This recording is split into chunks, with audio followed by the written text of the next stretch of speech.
नागपूरमधील हिवाळी अधिवेशनाच्या शेवटच्या दिवशी मुख्यमंत्री उद्धव ठाकरे यांनी शेतकरी कर्जमाफीची घोषणा करताच नांदगाव खंडेश्वर येथे जल्लोष करण्यात आला।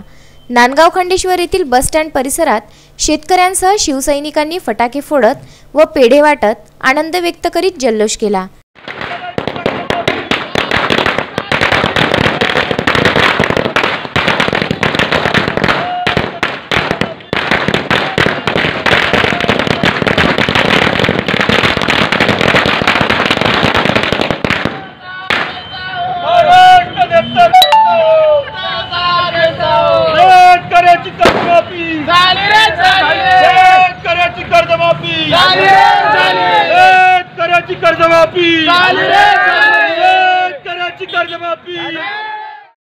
यावेळी देश का नेता कैसा हो, उद्धव ठाकरे जैसा हो या जयघोषाने बस स्टँड परिसर दणाणून गेले होते।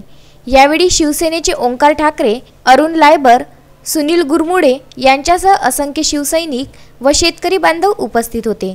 जो निर्णय घेतला आहे मुख्यमंत्री साहेबांनी, उद्धवजी साहेबांनी, तो अतिशय चांगला निर्णय घेतलेला आहे।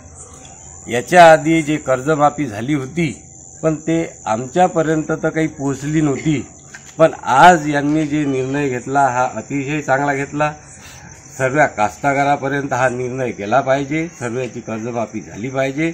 एवढेच बोलून मी माझे दोन शब्द संपवतो। अतिशय उद्धवजी साहेबांनी आणि त्यांच्या सहकार्यांनी किंवा त्यांचे जे पक्ष आहे मित्र पक्ष यांनी अतिशय चांगला निर्णय घेतला। याच्याबद्दल शेतकरी संपूर्ण आनंदित आहे आणि त्यांचं मी मनापूर्वक अभिनंदन करतो शेतकऱ्याच्या वतीने। माननीय उद्धवजी ठाकरे साहेब यांनी जे आज शेतकऱ्यासंदर्भातली 2 लाखापर्यंत कोणतेही आळेवेळे न घेता सरळ जे कर्जमाफी आज या ठिकाणी डिक्लेअर केलेली आहे, हा या महाविकास आघाडीचा आजच्या तारखेत फार मोठा निर्णय आहे। या निर्णयामुळे संपूर्ण शेतकरी लोक अतिशय आनंदित झालेले आहे। सागर सव्वालाखे, उमेश चौकडे, विदर्भ न्यूज, नांदगाव खंडेश्वर।